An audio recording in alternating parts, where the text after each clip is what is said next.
Halo guys, balik lagi di Seeker. Bro, malam ini kita mau cerita soal legenda. Legenda ya? Legenda dari Indonesia. Indonesia aja nggak usah jauh-jauh, ya kan? Local pride ini. Tapi ini legendanya mendunia, bro. Wah, ya mendunia, keren Ya kan? banget. Ini kebenaran hari ini dari bidang olahraga. Iya betul. Dan luar hebatnya tuh apa?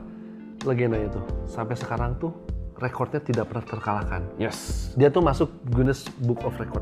Yoi, dari bidang olahraga bulu tangkis. tangkis.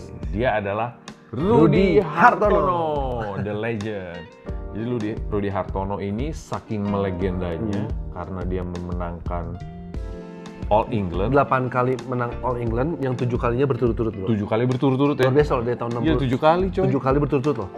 1968 pertamanya, 69, 70, 71, 72, 73, 74 nih, 7 kali berturut-turut kan. Nah, yang tahun 75-nya dia sempat juara 2.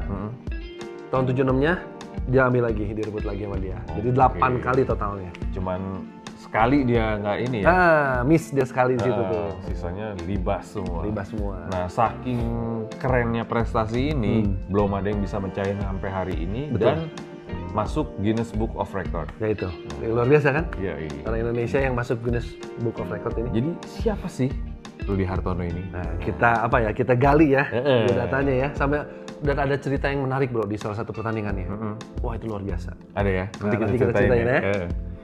Nah, jadi si Rudy Hartono ini, nama lengkapnya, nama panjangnya Rudy Hartono Kurniawan, atau nama Chinese siapa, bro? Nio Hap Yang. Jadi Rudy Hartono ini juga memang keturunan Chinese ya? Chinese atau Tionghoa. Tapi dia sudah lahir di Indonesia. Lahir di Indonesia. Tepatnya di Surabaya, bro. Surabaya, Jawa Timur. Ya bro ya. Betul. 18 Agustus 1949. Berarti tahun ini tuh umurnya 73 ya, bro ya? Udah 70-an ya. Rudy Hartono. Mau 73 lah. Mau 73 ya. Jadi dari tahun 65 ini Rudy Hartono udah terseleksi masuk pelatnas. Nah. Jadi emang udah kelihatan bakatnya nih Iya. dari awal. Nah, sejak masuk pelatnas, Rudy Hartono nih karirnya di dalam bidang bulu tangkis ini menanjak terus, bro. Iya, betul. Nah, pada umur 18 tahun, Rudy Hartono jadi kejutan di turnamen All England pertamanya dia. Yaitu di tahun 1968, dia menjadi juara termuda. Luar biasa ya? Awal-awal aja udah prestasinya bikin aja kan? gebrakan ya, nggak main-main. Selanjutnya, sejak tahun 68 itu, Rudy Hartono tuh selalu mendominasi turnamen All England. Sikat terus ya? Selama 6 edisi berikutnya. Betul. Nah, dari 69 sampai 74, Rudy Hartono tuh keluar sebagai juara All England berturut-turut. Nah, tadi yang seperti gue udah cerita di awal kan, jadi tahun 1975 tuh, yang berarti pertandingan ke-8 nih, ke-8, kan dia 7 kali berturut-turut nih. 7 kali. Nah, untuk yang ke-8 ini tahun 1975 tuh, Rudy Hartono sempat gagal. Oh, nggak juara ya? Nggak juara dia tuh, tapi dia juara 2, bro. Karena Juara 2. masuk final kan. Iya. Nah, lawannya tuh pemain Denmark. Pemain Denmark namanya Sven Pri. Sven Pri, betul. Ini namanya agak ke Jawa-Jawaan ya. Turunan Jawa nih orang Denmark ya. Nah, kegagalan di tahun 75 ini dibayar lunas. Di tahun berikutnya. Tahun berikutnya. 1976 ya. Nah, jadi next-nya si Rudy Hartono itu melawan legenda Indonesia juga. yang sekarang jadi legenda ya. Ya.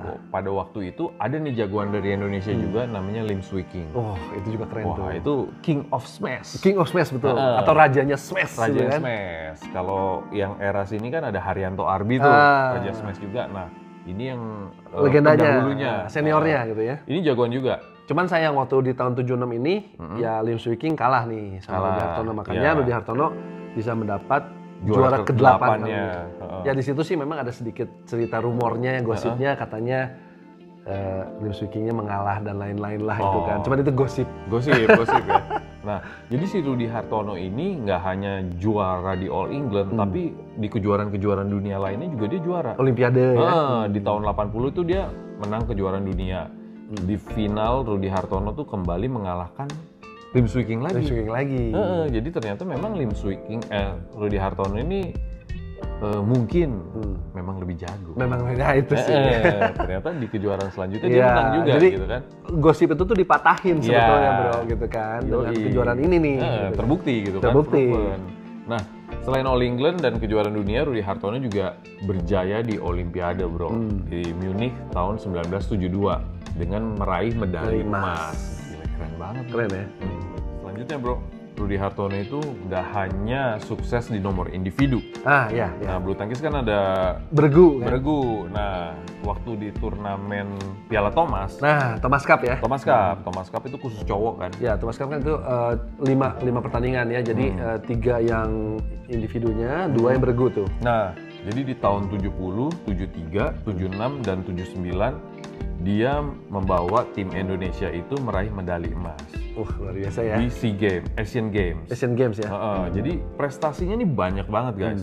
Rudy Hartono nih nggak cuman sebagai legendanya All England, tapi ternyata turnamen lain dia juga sering juara. Thomas Cup ya tadinya.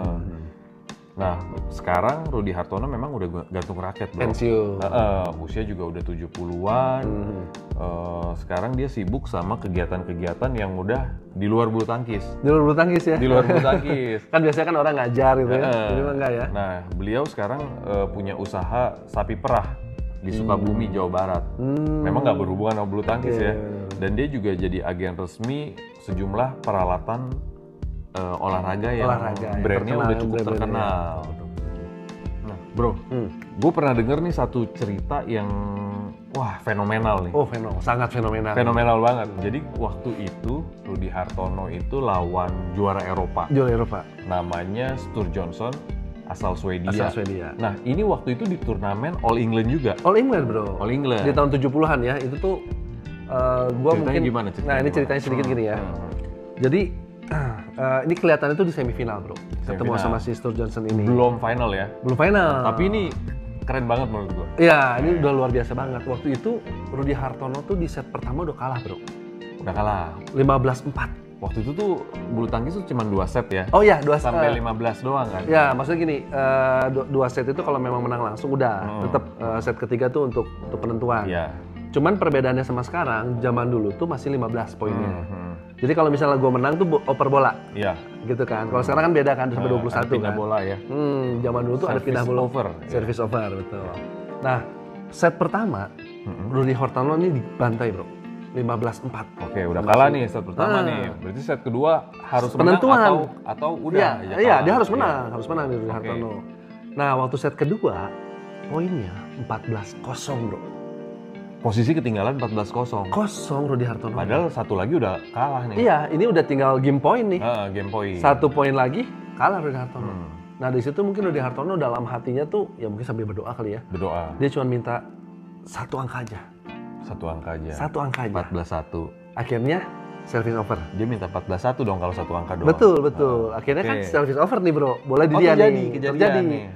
Service over. Dapat 14-1. 1-14. Gitu kan, 1-14. Ya, masih jauh lah. Masih jauh. Masih jauh banget. Dari situ dia dalam hati lagi bertekad, saya minta 1 angka lagi. Oke. Dapat 2-14. Masih jauh. Terus 3. Berat. 4-14. Sampai endingnya, bro, 14 sama. Nah, 14 sama itu kan jus. Gila juga ya. Ya kan? Nah, dari jus ini akhirnya dimenangin sama Rudy Hartono dengan 17-14. Wah, itu kena mental, bro. Berarti dibantai terus tuh. Stur kena mental, Stur. Sampai akhirnya nih, bro, di set ketiga dibalik 15-0 untuk 15-0 ya? 15-0 Wah, untuk Rudy Hartono. Kena mental maksudnya. Down gitu. Nah, ini sangat fenomenal kalau kata gue sih. Gila ya, dari ketinggalan 14-0 kalah 1 set. Terus membalikan terus pelan-pelan naik. Gila. Dibantai 17-14, akhirnya set ketiga mentalnya jatuh. Bantai 15-0. Waduh. Ini cerita yang sangat fenomenal. Ini sih sakti kalau gue bilang. Sakti. Nah, dari situ akhirnya dia lawan finalnya, dia menang udah. Wah, juara itu. Oke. Ini cerita paling fenomenal sih kalau kata gue. 1 angka lagi ya. Cuma minta 1 angka. 1 angka lagi. Jadi ini sebenarnya bisa dibilang sesuatu apa ya? Ada pesannya nih kalau gue. Pesannya luar biasa ini. Pesannya gimana, bro? Jadi, nah akhirnya tuh si Sven Pri tadi yang Sturjonsson. Bukan itu Sturjonsson kan. Itu kan si Sven Pri ini tuh akhirnya ketemu di final sama dia. Oh, ini dikalahin akhirnya. Oh, akhirnya kan iya. Sven Pri ini sampai bilang kalau ngelawan Rudy Hartono belum sampai 15 tuh belum akan menang aja. Ya di mana-mana kan sekarang kalau udah 14-0 nih bro. Masih bisa ngejar. Iya kan, 14-0 udah jauh nih, udah yakin menang banget nih. Kalau gue mah kayaknya udah, udah dah. Udah. Mentalnya kita udah kalah, ternyata Rudy Hartono bisa ngebalikin keadaan dan menang. Nah akhirnya si Stephen Pri ini bilang, pokoknya kalau ngelawan Rudy Hartono tuh harus belum 15 tuh dia belum kalah aja. Gitu kan, itu luar biasa. Nah ini pesannya banyak sih bro, yang bisa dipetik dari kegigihan dan semangat nih. Jadi kalau saat merasa terpuruk, atau saat mengalami kekalahan, demi kekalahan, atau saat berada di tepi jurang kehancuran, kuncinya satu, bersabar. Sabar kan? Sabar. Nah terus, sabar. Gue berarti sabar. Hadapi setiap masalah satu persatu. Maju selangkah demi selangkah. Pelan-pelan ya. Nah, raihlah setiap kemenangan satu persatu. Sulit bukan berarti mustahil. Ya kan? Anda hanya perlu satu angka lagi. Satu angka yang tadi ya. Keren ya. Sabar gitu ya. Iya. Jadi sebenarnya yang kalah itu berarti bukan udah selesai ya. Iya betul. Ya? Betul. Seorang pemenang adalah pecundang yang berusaha sekali lagi. Nah itu dia. Based on pengalamannya si Om Rudy Hartono ini, gue panggil Om lah. Ya Om lah. Usianya udah seumuran bokap gue. Sama ya. Jadi si Om Rudy ini sekarang dia mungkin aktif langsung untuk melatih atau tanding juga udah enggak ya. Tapi dia masih menyempatkan diri nih untuk memberikan motivasi kepada para pebulu tangkis muda di Indonesia nih untuk terus berjuang, mengharumkan nama Indonesia tentunya ya di kancah luar negeri ya, internasional nih, kancah perbulu tangkisan dunia gitu. Jadi ya harapan kita juga lahir nih terus Rudy Hartono yang selanjutnya gitu kan. Betul. Nah karena pengalaman dia yang udah cukup fenomenal dan cukup banyak memenangi turnamen-turnamen dunia. Betul. Jadi memang dia bisa memberikan tips, trik dan juga motivasi ya. Betul. Dan tentunya juga bisa mengharumkan nama Indonesia. Oke guys, kalau memang suka dengan cerita kita kali ini tolong dikasih like-nya. Jangan lupa komen untuk kasih masukan buat kita. Share juga ke teman-teman. Subscribe juga guys. Sampai ketemu lagi di cerita berikutnya.